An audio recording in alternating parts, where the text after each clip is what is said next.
Shalom, shalom. Vamos a mais uma aula. Que o Senhor seja sobre a nossa vida, sobre a nossa mente, sobre o nosso coração. Esse estudo, assim, tem mexido muito comigo. Muito mesmo. Tá gravando. Pamela, tá, gente? O Senhor tem ministrado muito no meu coração, assim. Eu tenho apanhado mesmo na ministração. E eu tenho entendido muitas coisas, né? Que lá atrás a gente não entendia e me trago muita clareza. E hoje nós vamos falar sobre o ataque de Mamon contra a vida espiritual. As formas que Mamon vem para atacar a nossa vida espiritual. A gente já falou, né, nas aulas passadas, a questão de que a maior função dele é o coração, né? Ele quer o lugar de Jesus, né? Por isso que Jesus fala assim, ó, não dá para vocês dividir o coração aí não. Vocês gostam de um ou gostam do outro. Mas Mamon, ele vem deferindo vários golpes de várias formas para nos ganhar, para nos aprisionar. Porque a gente pensa que ele vai atuar somente através do dinheiro, né? Mas, na verdade, o dinheiro é a isca, é a ferramenta que ele usa para nos prender, para nos fisgar e para nos fazer cativo a ele. Porque o objetivo dele é sempre o mesmo, que é o objetivo de todos os demônios, a morte. Então, a gente às vezes escuta falando, né, da morte, e a gente pensa assim, mas eu tô vivo, tá tudo bem. Mas eles não vêm trazer só a morte física como vida, né, como pessoa. Ele vem traz a morte no casamento, traz a morte nas finanças, traz a morte nos relacionamentos, traz atmosferas de morte na nossa vida, trazendo prisões, né? Quando a gente cede, os primeiros ataques que Mamon vem contra nós, na verdade, o ceder a um ataque... ela já veio aqui pedir colo, eu falei que não ia pegar o colo. O primeiro ataque, ele vem para que Mamon espalhe a contaminação pelo nosso corpo espiritual. Então, se eu cedo aos ataques de Mamon, por mais leve que esse ataque seja, é como um injetar em mim de uma contaminação. É como um vírus mesmo. Exatamente. Ele vai entrar e ele vai começar a tomar conta da minha vida espiritual, né? Existem ataques de Mamon que acontecem especificamente na vida espiritual do homem, causando distanciamento do homem do controle de Deus. E a gente vai falar um pouquinho sobre esses tipos de ataque. E qual é o propósito dessa ministração? O propósito dessa ministração é que a gente venha se avaliar. Se avaliar mesmo com verdade, com sinceridade, com simplicidade, né? Porque a gente, como bons crentes, para tudo a gente quer colocar uma máscara de espiritualidade. Eu não faço isso. Eu não sou assim. Não. Sou muito crente, convertida. Ou eu faço isso por culpa do fulano, não sei o quê, mas eu mesmo... E na verdade, a gente precisa se avaliar, porque essa autoavaliação talvez seja a única forma de verdadeira libertação, porque é na autoavaliação que eu vou reconhecer que existem áreas de aprisionamento na minha vida e eu vou conseguir combater essas áreas, né? Então, a gente vai se avaliar para quê? Para ver se existe domínio direto, né, de Mamon sobre nós, ou se não é domínio, mas se tem influência. Porque eu não preciso estar extremamente dominada, mas eu posso estar sofrendo uma influência e vivendo debaixo daquela frequência, né? Então, vamos lá. A primeira coisa que Mamon vem para gerar em nós é independência espiritual.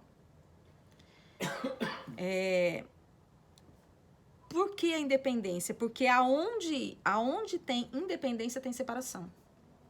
Deus não nos fez para viver independente dele.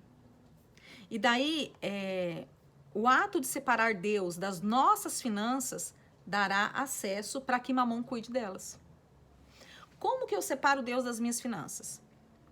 Eu sou fiel, eu entrego dízimo, eu entrego primícia, eu entrego oferta, mas então eu estou sendo fiel a Deus e eu não estou separando Deus. Mas como que eu faço essa separação mesmo sendo fiel? Quando a minha vida financeira está fora da minha vida espiritual. Então eu faço tudo do jeito que eu quero. Eu não oro para saber se aquilo é uma direção, eu não oro para para que Deus estabeleça a conexão ou para que Deus traga essa verdade. Eu vou fazer um negócio com alguém. Quantos negócios a gente já fez com pessoas e lá na frente a gente se frustrou, se arrebentou, perdeu relacionamentos por causa do dinheiro, porque na verdade não era pra gente ter andado com aquela pessoa.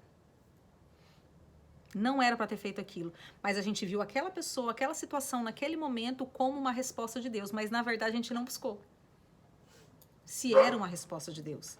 Aparentemente, né? Era. Os olhos humanos. Nós temos um caso aqui, né, onde todo mundo conhece, de que um casamento foi destruído por causa disso. Por quê? Porque a pessoa estava orando por um emprego. Pega ela lá, Adri, por favor. A pessoa estava orando por um emprego. A porta de emprego veio e houve uma palavra, não é de Deus. Não é de Deus, porque eu estava orando. Então eu não preciso orar mais. Entrou na porta e perdeu tudo. Por quê? Porque não era de Deus. Nunca mais se levantou. Nunca mais.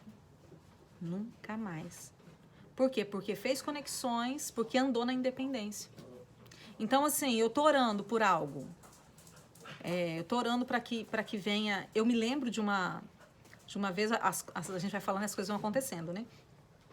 Há muitos anos, a Sara era bem pequena, quando o Adriano e eu estávamos desempregados. A Sara devia ter uns 2 anos. E nós estávamos orando por uma porta de emprego.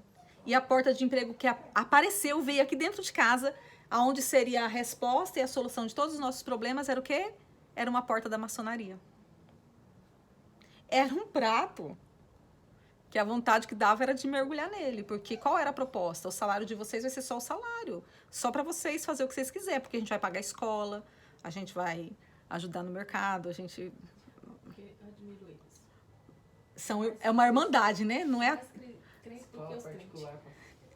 E tudo, né? Tudo é nossa mão. E a gente, naquele momento, a gente... mas isso é fácil de ver, realmente, para um cristão, é fácil de ver que esse é um prato... Não, mas tem crente hoje em dia que Que você cai. fala sobre... Não, tem crente que você fala que existe algo por trás da maçonaria, ele te chama de doida, que você... Não, é só uma reunião de gente, você é fanática. Exatamente. Gente, eu escutei isso tem 10 dias de crente que vai... Crente, né? Crente. Então, assim, mas eu tô orando, então essa resposta tem que ser de Deus. Queridos, a gente vai ter as respostas de Deus na dependência de Deus. Sim. É quando eu dependo, eu orei, a resposta veio, então eu vou continuar no Senhor. Eu vou continuar buscando o Senhor. Senhor, é essa a resposta? É esse o caminho? Senhor, olha, o Senhor conhece as contaminações do meu coração. Uma das coisas que eu tenho visto que a igreja não usa, e talvez seja uma das armas mais poderosas que nós deveríamos usar, é a humildade sabendo que a gente pode cair. Porque o fato de eu me colocar na super espiritualidade faz com que todo mundo possa ser enganado, mas eu não sou. Isso aqui eu estava orando. Né? Então, eu tenho que olhar para mim e falar assim, não, eu preciso continuar em Deus. Senhor, eu estou orando e as minhas finanças não estão desconectadas do Senhor. A gente vê em 1 Crônicas, no capítulo 21, Davi, ele tem uma estratégia de batalha. Davi, gente, o rei segundo o coração de Deus. Ele tem uma estratégia de batalha. Qual era a estratégia? Eu vou fazer um censo. Eu vou contar o número dos meus soldados. Porque eu quero ver se os meus soldados, se o meu povo é maior do que o povo do inimigo. Quer dizer, Davi pegou a confiança dele, ele tirou a confiança do Senhor e colocou a confiança dele na quantidade de pessoas. O que aconteceu? 70.000 pessoas morreram. Porque um homem decidiu tirar sua confiança do Senhor e colocar naquilo que ele estava vendo. Então, a independência espiritual pode causar grandes danos, tanto na nossa vida, como na vida daqueles que estão perto de nós. Aqueles homens tinham culpa? O rei deles ficou doido, né? Entendeu? O rei resolveu. Deus, queridos, não recebe nada que não tenha o seu movimento através da fé. A fé é o combustível de um coração obediente. E a independência nos rouba da fé. Porque a independência coloca a nossa força no nosso braço. Eu estou tendo resultado porque eu estou fazendo. Não é porque Deus está me abençoando. É pelo quanto eu sou, pelo quanto eu faço, pelo quanto eu sei, pelo quanto eu busco. E eu tenho que buscar, eu tenho que fazer, eu tenho que ser. Porém, se o Senhor quiser fechar as portas, amanhã eu acordo e todas elas estão fechadas. E tudo que eu fiz até o dia de hoje não resolveu nada. E não vai resultado. Porque o Senhor é minha força. E a gente, exatamente. E a gente, não adianta tacar fogo, queridos. É conversa aqui. E a gente precisa continuar no Senhor, depender do Senhor. E a fé é exatamente isso. Senhor, olha, eu confio no Senhor. Por quê? Porque eu tô vendo a aparência. Para mim, isso aqui pode ser uma resposta positiva. Mas o Senhor é aquele que conhece todos os meus dias. E o Senhor sabe qual o resultado que isso aqui vai dar. Então, eu preciso confiar no Senhor. Eu preciso estar recostada, ter o Senhor como a minha proteção, como o meu escudo nas finanças também. Então, não é pela quantidade de dinheiro que eu tenho. Porque eu posso ter muito dinheiro e por uma atitude sem resposta de Deus, na minha independência eu posso perder tudo. Eu posso colocar tudo a perder. Eu me lembro de um testemunho, não vou falar a pessoa porque essa pessoa hoje não é muita referência, para mim, pelo menos, né? Então, eu vou ficar quieta no nome, mas eu vou contar o testemunho. De uma pessoa que um dia eu fiquei maravilhada e chocada, as meninas estão aqui vão saber quem que é. Mas que ela foi orar porque ela foi no shopping e viu um sapato. E ela ficou impactada com aquele sapato, ela queria o sapato, e uma mulher rica. E o que ela fez? Ela voltou para casa e foi orar. Gente, olha, de verdade eu quero chegar nesse nível de dependência. Ela foi para casa e foi orar e simplesmente uma pessoa chegou com um sapato de presente para ela. Então, realmente colocar os nossos recursos. Eu me lembro quando a gente fazia lá atrás, né, que tinha aulas de batismo, aqui a gente vai ter, tá? Só para avisar vocês. Quem for batizar nessa casa vai ter aula de batismo antes. Exatamente. Converter, pô. Vai saber, você fez os cálculos, vai dar conta desse negócio, não tem retorno depois não, tá? Vai aprender o negócio do batismo. Não é bagunçado assim não, minha filha. Mas lá atrás, a gente escutava se falando que um dos erros do batismo é que a carteira tinha que sair do bolso na hora de batizar. Porque o correto era que batizasse com carteira e tudo. Porque é uma realidade, a gente separa, né? Daí, hoje em dia, tem mais separações, né? Por exemplo, a política. Política a gente não discute. Não vou entrar nisso, porque não é assunto. Mas a igreja foi chamada para o governo. Para o governo em todas as esferas da sociedade. A igreja é a maior autoridade sobre a terra. E nós precisamos começar essa autoridade nos níveis espirituais. Vencendo contra os principados, contra as potestades e trazendo isso para a terra. Essa é a forma de trazer o reino de Deus para a terra.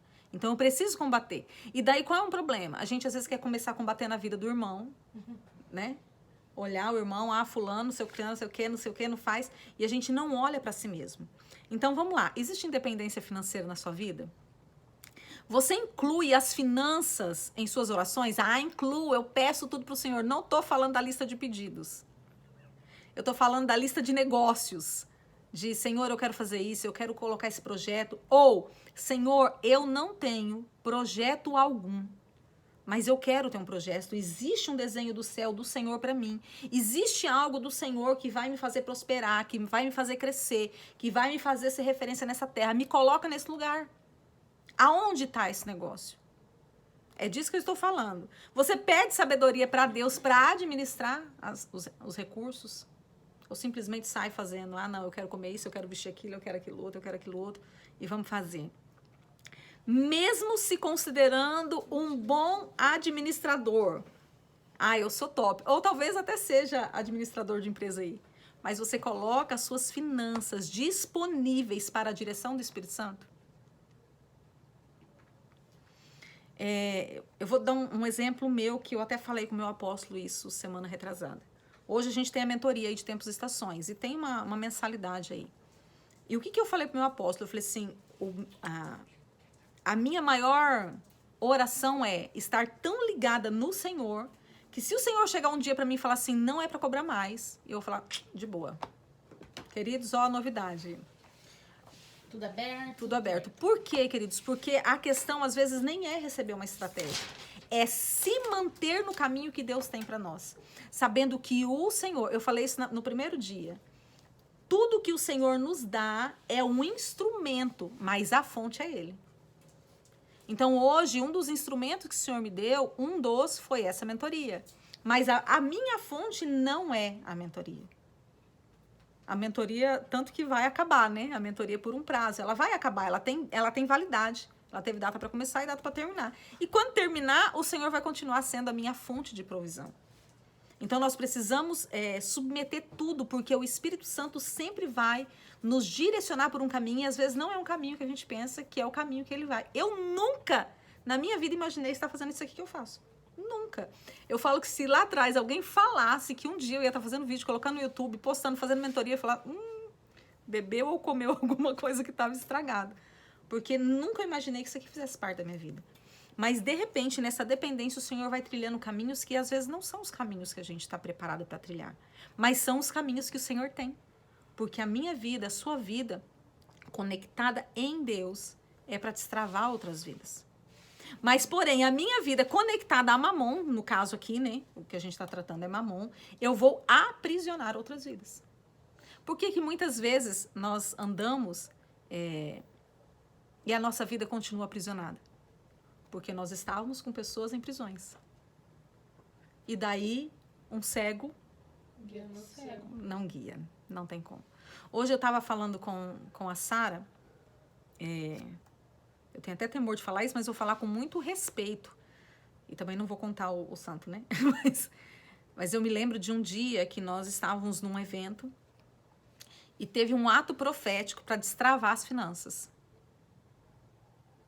E nesse ato profético de destravar as finanças foi nos dado aquelas moedinhas de chocolate. E daí eu falei, e daí hoje... Você não lembra, não? Tava todo mundo.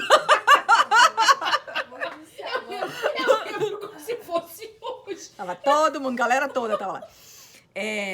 A intenção foi legal? Foi. A intenção foi pura. Não estou dizendo da intenção do coração da pessoa. Não estou falando disso. Mas eu quero trazer agora uma outra realidade. Como que eu vou liberar riquezas através do chocolate mais barato e de uma moeda que é mentirosa? Que não é uma moeda de verdade. Não estou dizendo que a pessoa tinha que ter dado dinheiro. Não estou dizendo isso. Eu estou dizendo que muitas... E a nossa falta de entendimento faz ato profético. Sim, que não tem sentido. Exatamente. Que você quer um resultado, mas você vai ter outro totalmente diferente, minha filha. Exatamente, porque você está trazendo o mundo, você está trazendo o mundo espiritual. Um ato profético é para trazer aquilo que está na espiritualidade para manifestação terrena. E daí eu pego algo que não tem valor, que não tem peso, para trazer. Não vai trazer. Mas a intenção foi boa. O coração foi puro. Foi simples, foi com uma intenção excelente. E eu recebi na simplicidade também. Só que eu não tive resultado. Na verdade... Não, muito pelo contrário. Exatamente. Na verdade, o que aconteceu foi que parece que acontecia e ia tendo retrocessos. Todo mundo, né? Todas nós. Todas nós. Parece que o negócio só ia piorando. Por quê? Nossa, gente. Porque quando nós colocamos as nossas finanças na independência ou colocamos a nossa confiança em outro lugar, já orei renunciando hoje pela manhã, hashtag fica a dica, tá? Pra você. Você aprendi agora, eu falei assim, amiga, a gente vai fazer renúncia, vou fazer renúncia. Bem por aí. Renúncia. Não, eu só orei falando, Deus, eu quebro essa aliança, Senhor, olha, não tem pacto com... Não tem pacto com esse negócio não, Jesus. Ó. Ferreiro Rocher, um Copenhague, um negócio mais chique. Então, assim, gente, isso é muito sério, porque isso faz parte de uma questão de independência e de uma espiritualidade rasa. E não só de quem está ministrando, mas das nossas também que estávamos recebendo. Porque é muito... Nada, exatamente, né? Porque é muito fácil a gente colocar a culpa no ministrante, né? E eu não quero tirar a minha responsabilidade como cristã por causa de ninguém. Eu também errei. Eu recebi, fiquei toda grata do mundo, né? Mas o que é isso? É independência. Então, eu recebo uma informação ou eu nem recebo essa informação. Eu tenho uma ideia e eu saio atuando sem...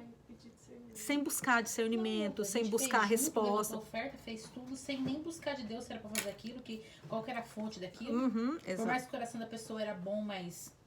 Da onde veio, né? E só trouxe problemas. E essas coisas são muito sérias. E isso está ligado à independência. E daí, na minha independência financeira de Deus, automaticamente não é... Ai, o que eu vou fazer? Ai, eu fiz um pacto para me ligar a Mamon. Não é isso, queridos. No meu erro, o meu erro financeiro para com Deus, automaticamente me liga na atmosfera de Mamon. Eu não preciso ir lá e fazer nada e fazer uma oferta para Mamon. Não, eu não preciso. Basta eu não andar certo com Deus. Porque alguém vai estar recebendo aquilo que eu estou entregando. E se Deus não está recebendo, alguém está recebendo. E os frutos falam de quem está recebendo. Simples assim. Os nossos frutos vão denunciar. No mundo espiritual, não estou falando de pessoas, mas no mundo espiritual, os nossos frutos vão denunciar quem está recebendo aquilo que eu estou dando. Então, se as coisas que eu estou fazendo estão me deixando cada vez mais enrolado, mais aprisionado, minha mente mais confusa, eu não estou fluindo, tem uma coisa errada. Alguém está recebendo e não é Deus. Eu recebi naquele momento, foi um mover, chorei, gritei, berrei, tremi, caí, falei em línguas. Levantei dali, minha vida virou uma desgrameira. Queridos, a gente precisa de sair do momento. Porque o momento é só o momento que eu estou plantando a semente. O que vai me responder sobre essa semente é a colheita dela. Ainda que aquele momento tenha satisfeito a minha alma, ainda que eu tenha chorado, babado, caído, tremido, orado em línguas, né? Feito tudo que eu tinha para fazer. Se o resultado daquilo não é condizente com esse momento, a minha colheita é uma colheita problemática que não tem Deus nesse negócio. Então eu preciso ver quem eu estou servindo. A independência nos leva ao controle. Afinal, sou eu quem estou dominando. Quando eu sou independente, eu controlo aquilo que eu estou fazendo. Eu controlo as finanças. Agora aqui eu quero deixar uma hashtag, fica a dica para os pastores, porque eu sei que tem uma galera aí acompanhando esses vídeos acerca de Mamon. E eu quero trazer isso com uma expressão dos antigos, né? Para que os pastores voltem a ter cinto na calça. Voltem a ter postura. Por quê? Uma coisa que acontecia no passado, mais discretamente, mas hoje continua acontecendo com muita força, é os donos da igreja. Quem são os donos da igreja? Isso aqui eu não posso fazer. Queridos, eu passei por isso 1000 vezes. Eu era líder de ministério infantil. Então, aquelas crianças... Entendeu, né? Não podia corrigir. Porque era filho do irmão. Eu me lembro de uma vez, que eu não sei como é que eu não fui expulsa da escola dominical. Porque eu fui corrigir uma criança... E eu fui corrigida porque era filho do presbítero tal, não, mentira, minto, não era presbítero. O irmão abastado lá da igreja, e eu não podia corrigir aquele filho, né? E esse irmão veio tirar satisfação comigo, porque eu corrigi o filho dele. E esse irmão teve o tupete de olhar pra mim e falar assim, sabe o que é, irmã? É que ele faz isso com as empregadas lá de casa. Eu falei, pois é, eu não sou empregada da sua casa.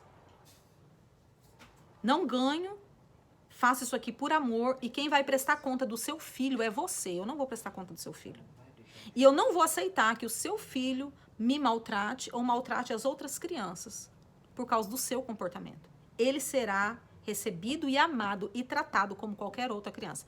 O mundo caiu pra cima de mim, né, queridos? Por quê? Porque os maiores dízimos, as maiores ofertas vinham dele. Por que eu estou falando isso agora direcionado aos pastores e futuros pastores e aqueles que o Senhor levantaram nessa área? Porque nós precisamos decidir de quem é a igreja. Porque se a igreja é de Jesus, não precisa ter medo de cortar os abastados. Porque o Senhor vai enviar socorro. As portas do inferno não prevalecerão contra a igreja. Sabe? E olha, queridos, eu vou falar uma coisa. Hoje nós congregamos aqui na varanda da minha casa. Eu tô aqui na varanda da minha casa. Nos preparando, sonhando, orando, projetando para ir para um templo. Mas o meu foco não é o templo. O meu foco é servir ao Senhor. E se um dia eu estiver no templo e o Senhor falar, volta para casa, eu volto para casa sem problema nenhum, porque a igreja é dele. E o Senhor tem que ter autoridade de mandar nessa igreja, Jesus. O Senhor tem misericórdia de nós. Nós não podemos nos vender, queridos. Nós não podemos entregar as finanças da igreja para Mamon, homens que controlam, homens que querem saber o que o pastor faz com dízimo, o que o pastor faz com a primícia, o que o pastor faz com oferta. Queridos, deixa eu falar uma coisa. Eu vi uma coisa no livro que me chamou muita atenção, é que o pastor ou aquele que vai administrar as finanças da igreja, ele tem que administrar 10%, colocando de quem entrega o dízimo dentro do prédio, né? 10%. Porém, você ficou com 90% para você administrar, ou você acha que os 90% que você ficou para administrar não vai ter prestação de contas a Deus? Tudo é do Senhor. Ele deixa a gente ficar com 90%. Eu não lembro que ministração que eu escutei alguém falando sobre, reclamando sobre, porque a gente entrega, dá 10% pro pastor. Aí alguém ministrando falou assim, meu filho, você tem que ficar feliz. Ele te deixou ficar com 90%, e se ele pedisse 90% pra igreja, 10% pra você? Fica feliz com o que você ficou e administra para ele. Exatamente. Tudo é dele. Então, ele faz do jeito que ele quer. As prestações de conta são até mesmo para guardar o coração. Mas não são como uma imposição. Filhos é assim. Filhos animais também. Tem que ser corrigido. Não são como uma imposição de baixo para cima. Porque aquele que é independente nas suas finanças, ele quer dominar. Eu vou falar agora não, né? Mas eu vou trazer um vídeo aqui falando sobre sacrifício e holocausto. Algo que o Senhor colocou no meu coração, trouxe uma revelação e eu quero trazer isso. Que é justamente sobre isso. O sacrifício, qual a diferença do sacrifício e do holocausto que a Bíblia fala? Porque, queridos, a partir do momento que nós entregamos aquilo do Senhor, eu não tenho domínio. Eu confio. Vai existir uma prestação de contas. Queridos, você imagine, a prestação de contas vai ter por cada palavra que sai da nossa boca. A prestação de contas vai ter pelos nossos pensamentos. A prestação de contas vai ter pelos filhos. Vai ter N prestações de conta. Vocês acham mesmo que não haverá prestação de contas das nossas finanças? Existe um princípio bíblico que se chama mordomia cristã. E a gente, na nossa região, a gente pensa que mordomia, o que é? É aquele que tem vida boa. Não, queridos. Mordomia é aquele que administra bens que não é seu. E que um dia o dono dos bens vai vir para prestar conta. E o Senhor vai cobrar as nossas finanças. O Senhor vai cobrar o nosso corpo, tá? Hashtag fica a dica. O nosso corpo físico vai ser cobrado. A nossa alma vai ser cobrado. Homens, o Senhor vai cobrar como é que tá a sua esposa. Acho que é pouco para os homens. Vai cobrar se ela se perdeu, as feridas da alma, as dores, os traumas. O Senhor vai cobrar. Que é responsabilidade do marido cuidar da esposa. É responsabilidade do marido manter a casa. É responsabilidade do marido. O Senhor vai cobrar. Você acha que o Senhor não vai cobrar o dinheiro que entrou? Vai haver uma prestação de contas. Então, não tenha medo, pastores, de se posicionar e falar assim, essa igreja tem dono. E esse dono nem eu sou. Eu só sou um mordomo dessa casa ministerial. Então, eu não vou me prender. Eu não vou me deixar dominar. Vou sair daqui. Te abençoo. Com Deus. Vai para onde? Você quer que eu te leve para te ajudar, para você ter novas conexões? Eu te ajudo. Mas aqui, a independência não funciona. Estão brincando aqui no fio. A independência não funciona. Nós atuamos e vivemos dentro da palavra do Senhor. Amém? Outra coisa que o Mamon ataca na nossa vida espiritual, o segundo ponto, é o espírito de miséria. Todas as vezes que nós nos aliançamos com Mamon, espíritos de miséria, que são comandados de Mamon, eles entram para atuar e para mudar a nossa circunstância. E daí qual é a questão, queridos? Nós pensamos que o espírito de miséria, ele atua externo. Sim, ele atua externo. Mas a fonte dele não é essa. Por exemplo, se a gente chegar numa casa, essa casa estiver toda maltrapilha, toda suja, toda não sei o que, a gente fala, tem um espírito de miséria aqui. Porém, o espírito de miséria, ele atua na cauterização da mente, mudando a mentalidade, fazendo com que a pessoa tenha pensamentos de miséria. Ela pode, inclusive, ser alguém que mora numa casa boa, tudo limpinho, tudo arrumadinho, mas a mente dela é uma mente de miséria. Por quê? Porque está atuando debaixo dos comandados de Mamon. Quando falamos sobre o espírito de miséria, nós vemos que sempre acontece dois extremos. Aquele que tem muito recurso e não usa adequadamente, A gente até falou sobre isso na semana passada, mas com outro foco do apego, né?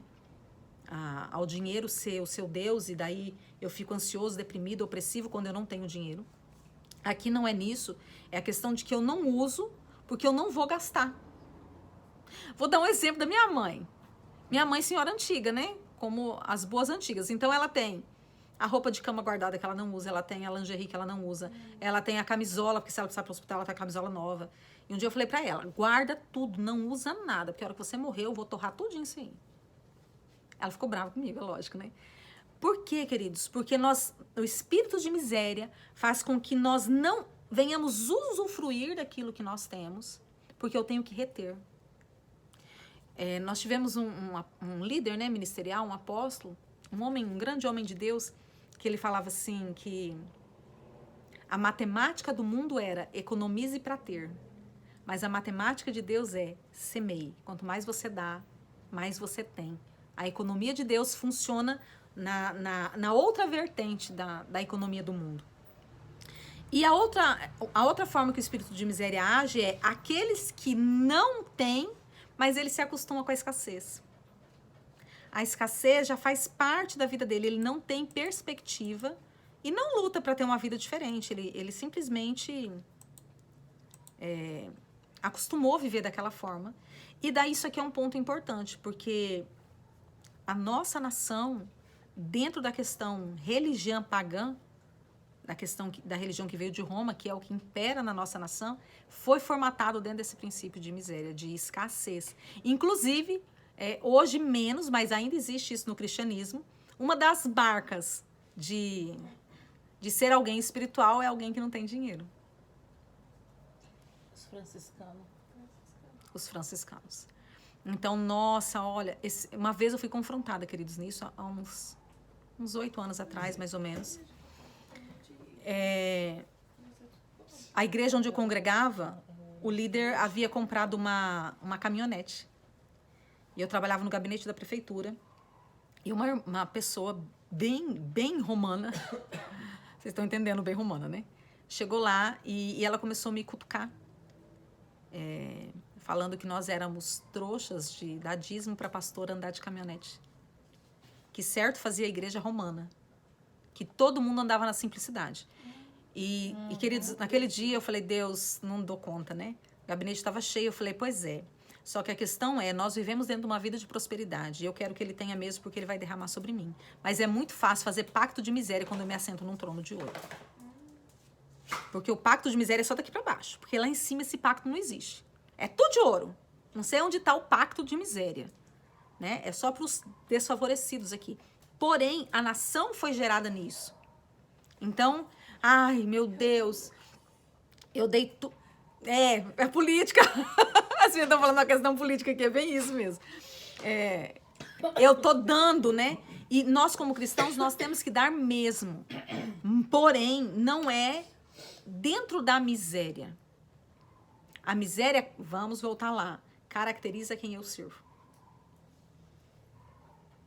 Eu sou crente, mas vivo na miséria? Então, queridos, deixa eu te dizer. A miséria vai mostrar o Deus que está te abastecendo.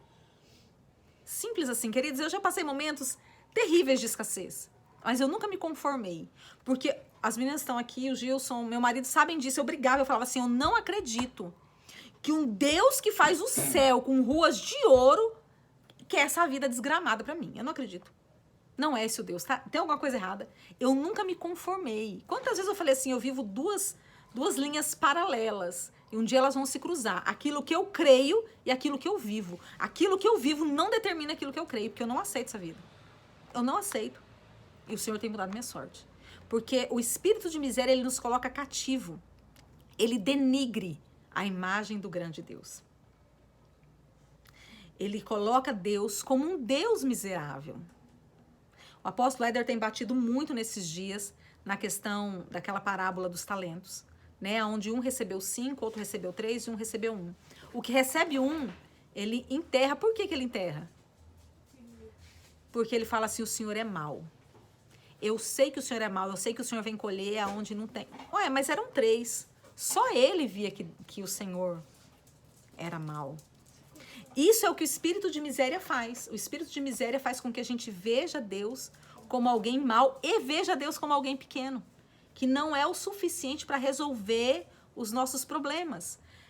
E faz com que a gente tenha uma vida escassa e sempre abaixo da média. Trazendo tudo para o diminutivo. Queridos, isso é muito sério. Uma visão diminutiva das coisas, tudo é inho, tudo é pequeno. Casinha. A minha casinha, o meu carrinho. Esse não é o Deus que eu sirvo, queridos. Eu lembro de uma vez que a gente estava numa ministração e foi nos mostrado um vídeo sobre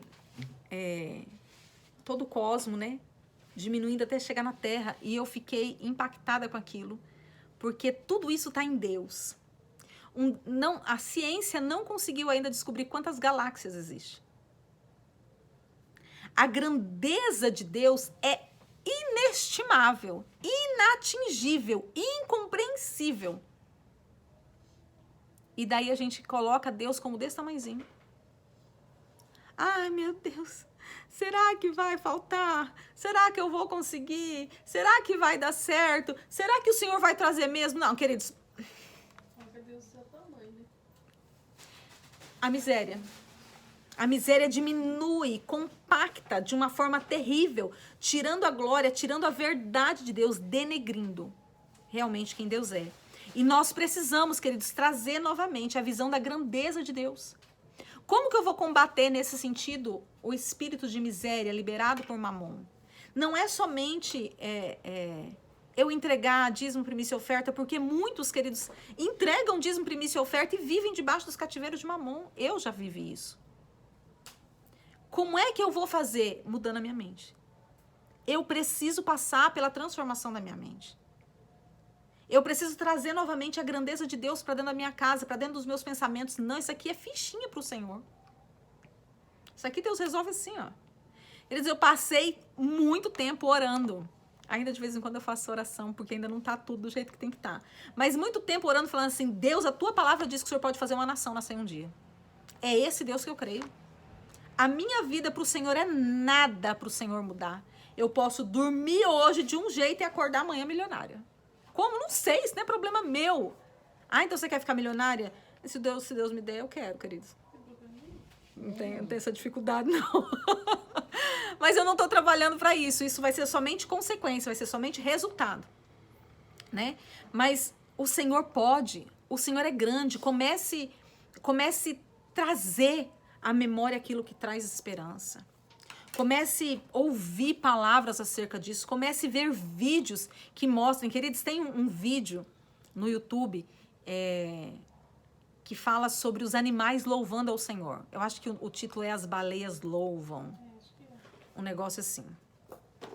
Mas esse vídeo, eu falo, uau, um Deus que criou vozes em animais que nós nunca vamos conseguir entender. E ele faz um coral celestial adorando o nome dele. Então comece a se encher da grandeza de Deus, porque daí o espírito de miséria ele é pequeno, ele não consegue ficar. Nós precisamos mudar a nossa forma de agir. É com as estrelas e as baleias. O título é esse aqui. As estrelas e as baleias louvam a Deus. Se você quiser assistir aí. O vídeo é daquele louvor grande a nosso Deus. O cara vai falando e aí depois vai colocando... Assistam, vale muito a pena. Isso são coisas... As baleias e as estrelas louvam a Deus. Vale muito, porque nós precisamos nos encher, queridos. Nós precisamos nos encher. No mundo tem um ditado, que não é um versículo, mas dá para ser usado na igreja, é que mente vazia é oficina do diabo. E realmente, quando nós estamos vazios das verdades de Deus, as trevas encontram lugares para nos encher dos conceitos, dos preconceitos, da cultura, dos pensamentos, dos cativeiros deles. E daí nós começamos a viver essas mentiras do inferno acreditando que são verdades. Queridos, Deus é Pai. E Deus é bom. Isso não é chagão religioso. Deus é bom. Se você não está vivendo a bondade de Deus, é porque a bondade de Deus está aqui e provavelmente você está aqui. Você está fora desse ambiente da bondade de Deus. Porque quem está aqui está vivendo a essência e a verdade da bondade de Deus. Deus é bom. Ele jamais, jamais... Queridos, vamos lá. Falando da grandeza de Deus. Deus cria a terra, ok? Daí na criação da terra, Deus coloca petróleo.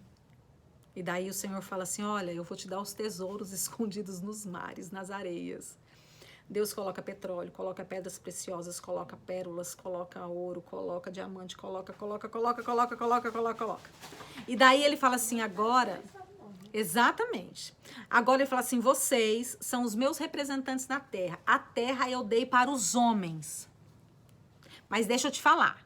Quem serve a Satanás vai usufruir disso tudo. Vocês, meus filhos, vão passar necessidade, vão passar fome, vão passar escassez. Não vão ter dinheiro para fazer nada. Que Deus é esse? A Bíblia diz assim, vocês que são maus, vocês sabem dar boas coisas aos vossos filhos. Quanto mais eu, que sou Deus. Ele é pai. Ele é pai e ele é um pai bom. A Bíblia diz em Jeremias 29, 11, que é ele quem sabe os pensamentos que ele tem ao nosso respeito. Queridos, nem olhos viram, nem ouvidos ouviram, nem jamais penetrou no coração do homem o que o Senhor tem reservado para mim e para você. E olha, eu vou falar um negócio para vocês. Se um dia eu chegar no céu e o Senhor falar, vem cá, vou te levar numa sala ali. E eu chegar naquela sala e eu ver um monte de bênçãos, que era a minha sala. E eu não usufruí, eu fiquei vivendo uma vida de perrengue aqui nessa terra. Por culpa minha, queridos, eu vou ficar com muita raiva de mim? Porque eu creio. Quando o Salmo 139 diz que o Senhor tem livros ao nosso respeito, eu creio que dentro da nossa história o Senhor já colocou tudo. Tudo, queridos, Ele é bom. Ele já colocou as conexões, Ele já colocou as ferramentas, Ele já colocou as armas, Ele já liberou os recursos, Ele já liberou as riquezas, mas nós ficamos tão presos à mente maligna, à cultura do mundo, que nós não acessamos aquilo que Deus tem para nós.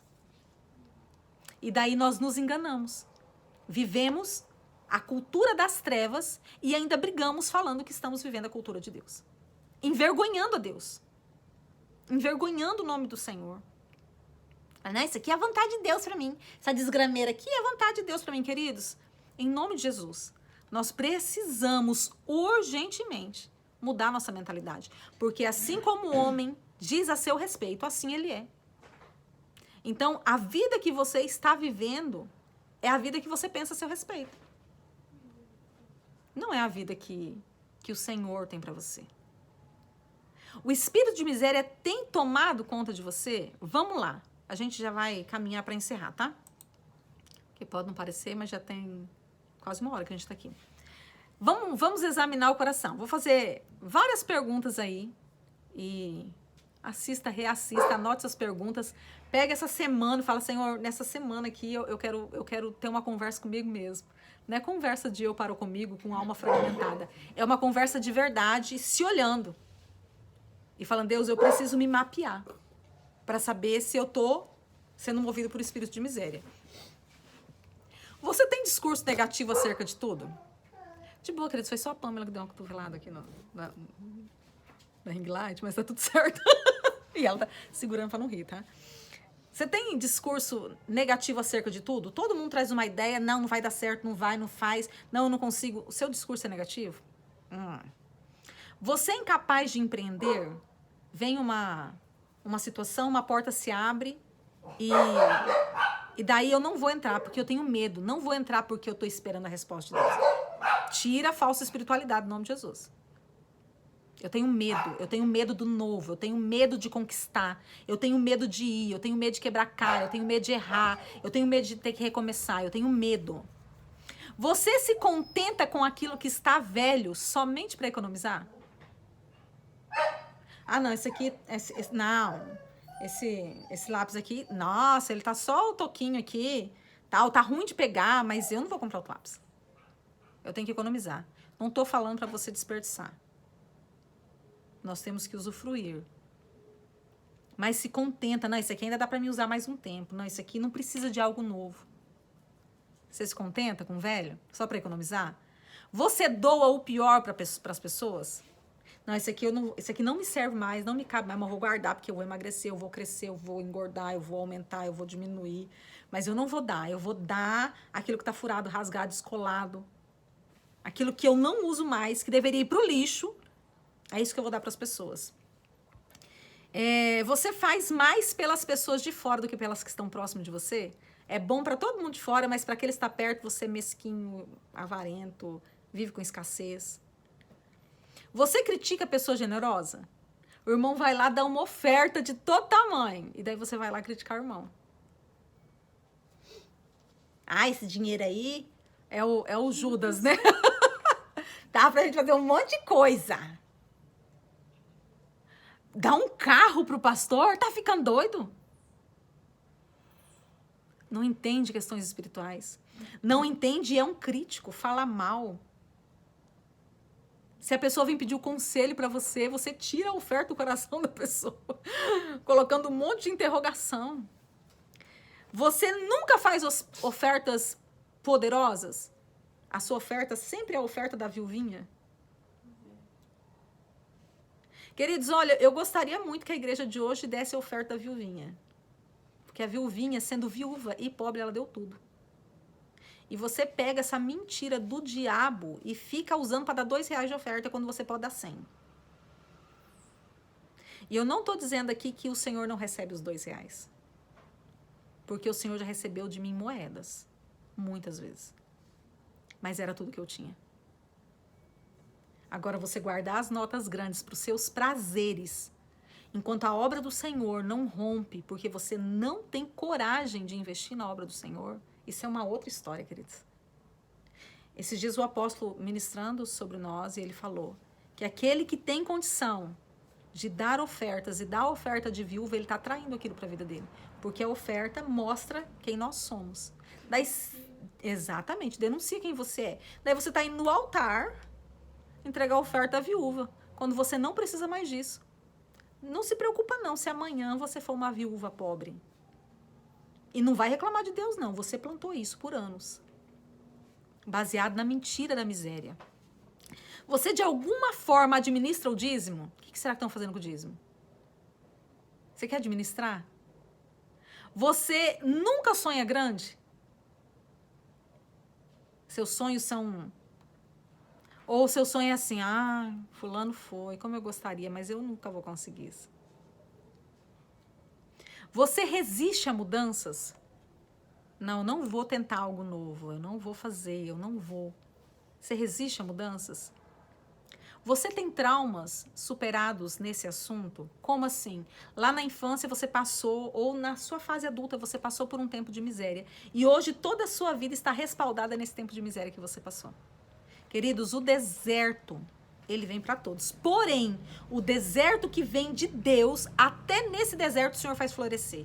Porque o povo que estava no deserto, e a gente tem uma mania de falar assim, estou no deserto. O povo que estava no deserto nunca faltou coluna para proteger. De dia. Nunca faltou nuvem para proteger. Nunca faltou água.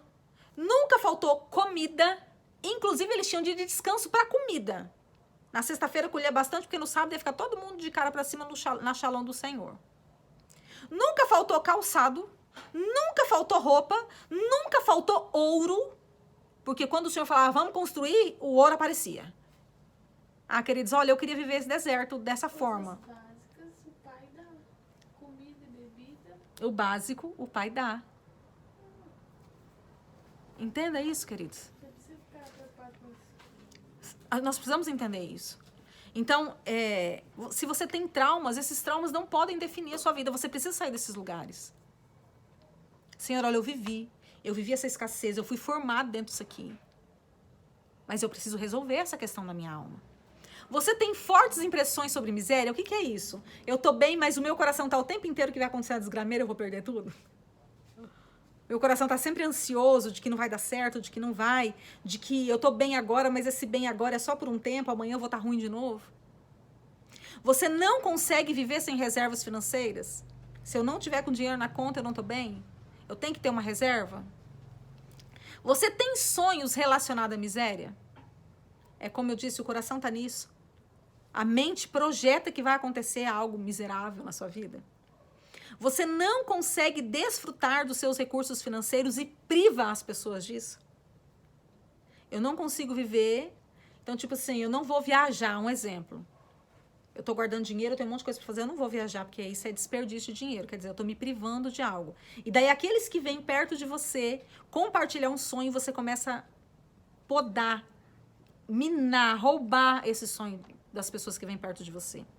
Você acumula objetos?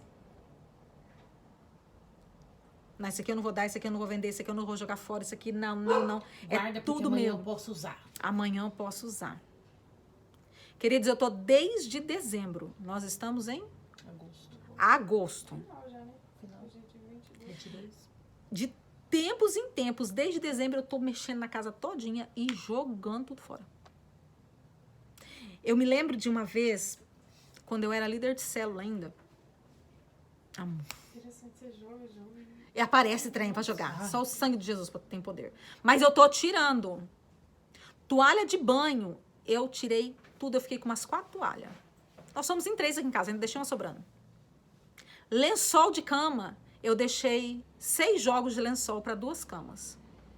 Eu tô tirando. Tô tirando. A hora que aquele acabar, compra outro. Eu não quero abrir o guarda-roupa e tá caindo lençol, aquele monte de trapo velho, o elástico tá desgastado, aparecendo... Olha, eu tô cansada disso.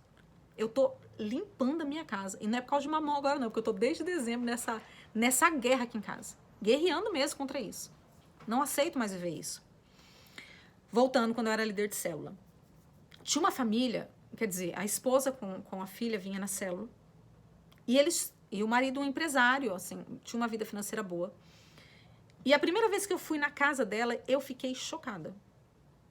Uma casa em construção, não sei se a pastora vai lembrar disso. Uma casa em construção dentro de um lugar aqui em Ariquemes, que parece uma favela. Hoje tá mais bonitinho, era perto daqueles buracão ali do BNH, já sabe, né? Uma casa caindo, só os tijolos levantados. Eu imaginei. Gente, não tinha forro, não tinha nada. As teias de aranha pendurada, muita teia de aranha. E daí, eles estavam tentando reformar a casa. Eles mexiam na casa, como o fundo do quintal dava dentro de um barranco, dentro do riozinho. Eles mexiam, faziam a sapata, tudo de concreto e tal, aquilo desbarrancava. E daí, ela chamou a gente para ir orar. Quando eu cheguei lá, que eu vi aquela desgrameira, eu falei assim, olha, você vai limpar a casa. É porque a gente está em construção. Eu falei, você vai limpar essa casa. Você vai pegar e vai tirar essas teias de aranha. Isso aqui é habitação de demônio. Vocês não vão prosperar, vocês não vão avançar, vocês não vão terminar essa casa se esses demônios estiverem andando aqui dentro. Queridos, ela faxinou aquela casa. Ela passou quase um mês faxinando a casa. Porque daí é mais difícil, né? Tava em construção. Então, tijolo à vista, pau, aquela coisa de construção e eles morando dentro. Mas, resumo. Depois que ela fez isso e ungiu, menos de 1 ano, a casa dela estava pronta.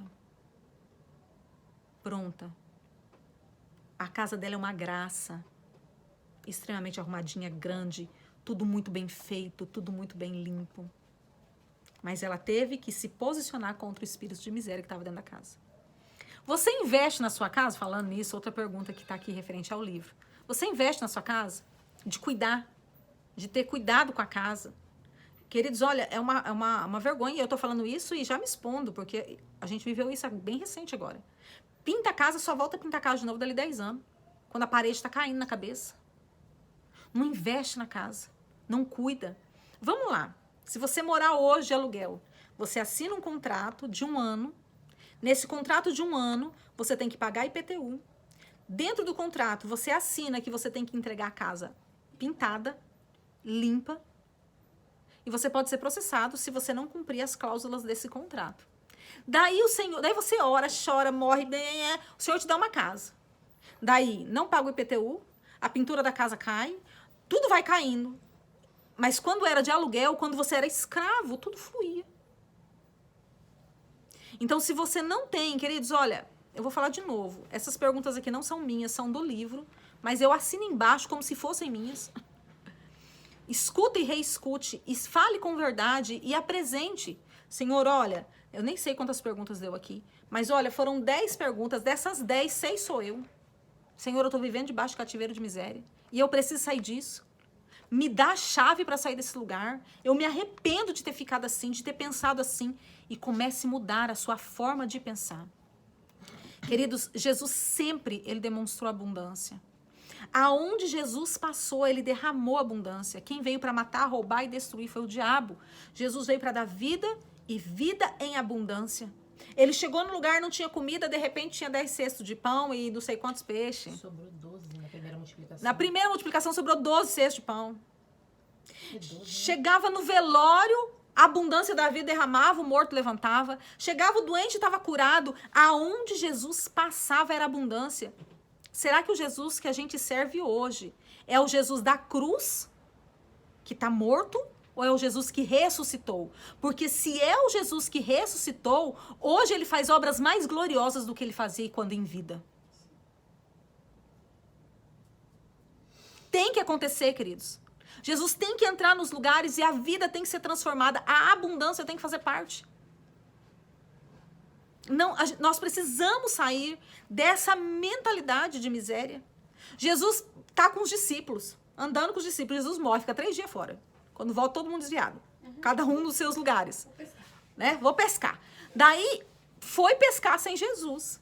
Pedro era pescador, era a profissão dele. A gente falou da independência lá no primeiro ponto. Era a profissão de Pedro. Mas ele foi pescar sem Jesus. Fora do propósito. Aconteceu o quê? Não tinha peixe. Jesus, ei, Pedro, deixa eu falar um negócio. Joga do outro lado. Eu acredito, queridos, que tinha um cesto invisível onde os peixes estavam amarrados, né? Não, eu tô sendo irônica. 150. Era 150. Ai, não lembro se era 54. Nossa, eu já ministrei sobre isso. Grandes peixes. Eu até tenho uns peixinhos aí guardados quando eu ministrei sobre isso. Olha só, os peixes não estavam presos, queridos. Mas você sabe que isso mostra que não adianta eu fazer sem Jesus. Mas se Jesus chegar, a abundância manifesta. Tem que manifestar, queridos. E mais uma vez eu vou falar, a nossa vida reflete o Deus que nós servimos. Você falou de imposto, Jesus, ele pagou o imposto. Jesus pagou os César impostos. o que é de César. E daí, obrigada por falar sobre isso. Dai a César o que é de César. Complemento do versículo. E a Deus o que é de Deus. Eu queria saber o que era para dar para Deus. Já que tem um bando de cristão que diz que dízimo é coisa da lei. Sempre se manda devolver dízimo. Então era para dar o que para Deus? Ah, era para dar oração. Então, você dá oração e você colhe oração. Porque a gente planta e colhe segundo a espécie. Se eu plantar maçã, eu vou colher maçã.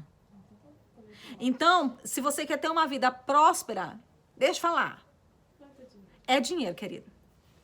Mas daí tem os princípios, a gente vai falar isso lá na frente, tá? Quando a gente terminar essa parte de Mamon, a gente vai entrar em como plantar de uma forma sábia, em terrenos bons, Seu coração não pode estar nisso. para ter uma boa colheita. Nós vamos aprender, porque a gente precisa sair dessa escassez. Nós vamos, semana que vem, não terminou esse capítulo do livro, tá? Semana que vem a gente vai continuar. Semana que vem a gente vai falar sobre paralisia espiritual, que é a terceiro ponto de como Mamon atua nas nossas finanças. Sabe? E agora, em nome de Jesus, eu quero declarar sobre a sua vida que você receba a unção de abundância, de crescimento, de prosperidade, que as garras de Mamon, que vem pela opressão, ligado à miséria, não tenha mais poder sobre a sua mente, sobre o seu coração, sobre as suas finanças. E eu quero declarar que você pode reagir espiritualmente, você pode se posicionar. Eu oro para que o Senhor traga vida e abundância sobre você e sobre a sua casa. E que todo espírito de miséria você decida rejeitar. Você decida cortar aliança. Você decida romper com toda perturbação, com toda paralisia que esse espírito traz. E que toda escassez do seu coração, não é da sua vida fora, é do seu coração, seja arrancada. Porque quando a escassez do seu coração for arrancada, tudo fora, o deserto que você está vivendo, vai florescer. Amém. Em nome de Jesus. Que você tenha uma semana abençoada e próspera. Assista e reassista. Que seja verdadeiro com você mesmo. E saia de toda a frequência de miséria. Em nome de Jesus. Shalom, shalom, queridos.